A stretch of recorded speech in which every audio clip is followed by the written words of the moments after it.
मनसेला सोड चिठ्ठी दिल्यानंतर वसंत मोरे आता नेमका काय निर्णय घेणार याकडे सर्वांचं लक्ष लागून आहे। गेल्या 2 ते 3 दिवसांपासून वसंत मोरेंना काँग्रेस, उद्धव ठाकरे गट त्यासोबतच अजित पवार गटाकडून सुद्धा ऑफर आलेली आहे। मात्र वसंत मोरेंनी अद्यापर्यंत कुठलाही निर्णय हा घेतलेला नाहीये। नेमका येत्या 2 ते 3 दिवसात निर्णय घेईल असंही वसंत मोरे यांनी मागच्या वेळी सांगितलं होतं। आज मात्र त्यांनी सोशल मीडियामध्ये पुन्हा एकदा एक पोस्ट केलेली आहे।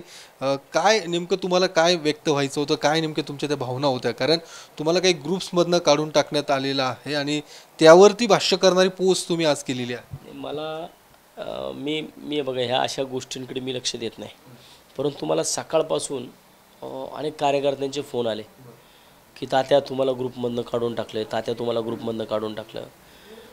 आता काय होतं, काय गोष्टी जाणून बुजून केल्या जातात। मला माझ्या कार्यकर्त्यांना डिवचण्याचे प्रयत्न होतात, फोन केले जातात रात्री अपरात्री, पोरांना बोललं जातं। पण मला असं वाटतं की वसंत मोरेंनी जे पाऊल उचललं होतं ना, ते पाऊल का उचललं याचं पुण्यातल्या लोकांनी थोडं आत्मपरीक्षण करावं। मी आजपर्यंत सांगत आलो आहे की पहिल्यापासून माझा महाराष्ट्र नवनिर्माण सेना आणि राजसाहेब यांच्याशी कधीच वाद नव्हता नाही, परंतु ज्या लोकांनी मला ह्या इथपर्यंत पाठवलं, इथपर्यंत नेलं, ह्या सगळ्या गोष्टी मी सगळ्या लोकांच्या पुढं गेल्या 2 वर्षामध्ये 3 वर्षामध्ये सातत्याने मांडत आलो आहे। मग त्याच्यावरती कुठल्याही बाबतीमध्ये काही चर्चा झाली नाही। मी माझ्या आयुष्यातला सगळ्यात खडतर असा जो आजचा निर्णय घेतला, आणि जर माझ्या कार्यकर्त्यांना मला कुणाला म्हणजे एखाद्या कार्यकर्त्याची बायको जर एखाद्या ग्रुपमध्ये असेल तर त्या कार्यकर्त्याच्या बायकोला सुद्धा तुम्ही ग्रुपमध्ये रिमूव्ह करताय, कुठल्या लेवलला तुम्ही चाललात? परत मग मला जर माझ्या पोरांचे फोन येतात ते सारखे की तात्या तुम्हाला इथून काढलं, तात्या तुम्हाला तिथून काढलं। मी त्या पोराला फक्त एवढंच बोललो की दादा रे, मला ग्रुपमधनं काढलं असून तुझ्या हृदयातनं काढले का? मला नाही ना, तू कशाला काळजी करतोय ना? म्हणून तात्या तुम्ही फक्त ते, मी प्रत्येकाला कालपासून मी महाराष्ट्र नवनिर्माण सेनेच्या अनेक ग्रुपवरती काही ठराविक लोक याच्यामध्ये मला ट्रोल करण्याचा प्रयत्न करतात। मी माझ्यावरती प्रेम करणाऱ्या प्रत्येक कार्यकर्त्याला काल मी बोलवून घेऊन परवा दिवशी प्रत्येकाला सांगितलं की बाबा रे, कोणत्याही परिस्थितीमध्ये कुणालाही वाद होईल अशा पद्धतीने कुणालाही उत्तर देऊ नका। मी कोणत्याही परिस्थितीमध्ये कुणाशी वाद करण्याची माझी मानसिकता नव्हती आणि नाही आहे। तुम्हाला डिवचलं जाते असं तुम्ही म्हणतायत, कोण आहे ते? कोणाकडनं थेट नावं तुम्ही अजूनपर्यंत घेत नाहीयेत? कोण? तुमच्या प्रिंट मीडियाच्या ग्रुपवरती बघा, जो प्रिंट मीडियाचा ग्रुप होता त्या ग्रुपमध्ये तुम्हाला नाव कळेल कुणी मला रिमूव्ह केले ते। तुम्ही थेट नावं अजूनपर्यंत घेताना दिसत नाही। कोण आहेत, कोणाकोणा डिवचलं जातं किंवा कोणाकडनं तुमची पक्षात कुचुंबना केली गेली? मला वाटतं की नावं घेऊन कुणाला सांगण्यापेक्षा सगळ्या महाराष्ट्र सैनिकांना सगळ्यांना माहिती आहे आणि माझ्या दृष्टिकोनातून मी तो विषय बंद केलेला आहे। पण रोज काहीतरी नवीन विषयांवरतून या सगळ्या गोष्टी होतात।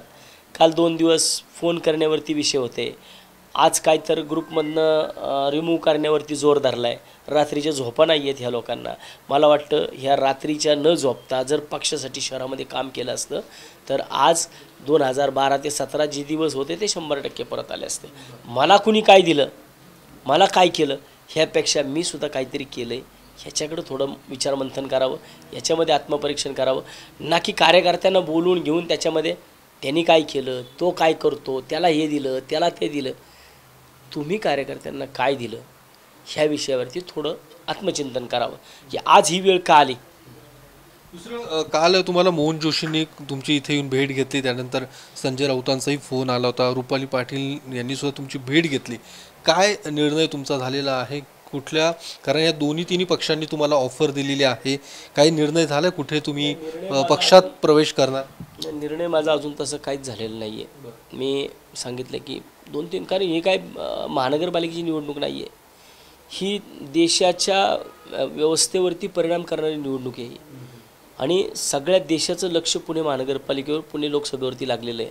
कारण म्हणतात ना की ते पुण्यात पिकतं ते देशात विकतं। त्यामुळं मला पण थोडा वेळ घेऊ देत की काय आहे नक्की, कुठल्या बाबतीत कुठल्या बाजूने जायचं, काय करायचं, या विषयामध्ये येणार 2-3 दिवसामध्ये सगळ्या घडामोडी समोर येतील। मग त्यामुळं जो निर्णय पुणेकरांच्या पारड्यामध्ये पडणारा असेल, ज्या लोकांनी माझ्यावरती विश्वास ठेवून राजीनामे दिले, ज्यांचं माझ्यावरती प्रेम आहे त्या लोकांना सगळ्यांना विश्वासात घेऊन मी त्यांचं भलं होईल, पुण्याचं भलं होईल, शहराचं काहीतरी चांगलं होईल ह्या दृष्टिकोनातून मी माझी पावलं उचलली. आता ते काल रुपाली पाटील भेटायला आलेत, आज तुम्ही पवार साहेबांना भेटायला जाणार आहात काय या सगळ्याच्या? अजून तसं कुठलंच नियोजन नाही आहे, मला तसं कुठलाही संपर्क झालेला नाही आहे. पण तसं आता काय होतं आहे पाहू, दुपारनंतरनं काय विषय. मी आता कोर्टात चाललो आहे, माझा जामीन आहे आत्ता 2 वाजता.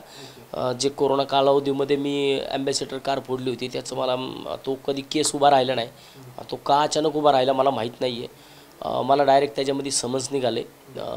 मला आता जामीन द्यायचा आहे, त्यासाठी मी आता कोर्टात चाललो आहे.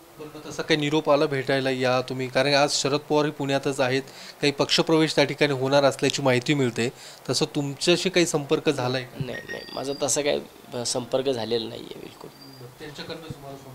नाही तुम्ही भेटायला जाणार? नाही नाही, तसं काहीच नाही आहे. पाहू, म्हणजे माझ्याकडं आत्तापर्यंत कशी अपडेट्स नाही आहे त्यांची की त्यांचं प्रेस आहे, फक्त एवढीच अपडेट आहे की काहीतरी आज पुण्यामध्ये प्रेस आहे त्यांची, पण कुठे आहे काय ते काहीच माहीत नाही.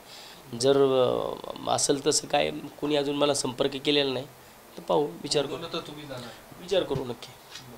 तर वसंत मोरे यांनी अजूनपर्यंत निर्णय हा घेतलेला नाही आहे. काय निर्णय घेणार येत्या 1 ते 2 दिवसात निर्णय घेऊ असंही वसंत मोरे यांनी स्पष्ट केलं आहे.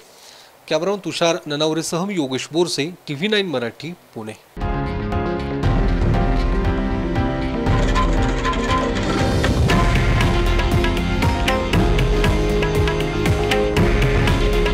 हे आहे देशातील नंबर 1 न्यूज नेटवर्क आणि आपण पाहत आहात TV9 मराठी. काळजी तुमची, हित महाराष्ट्राचं.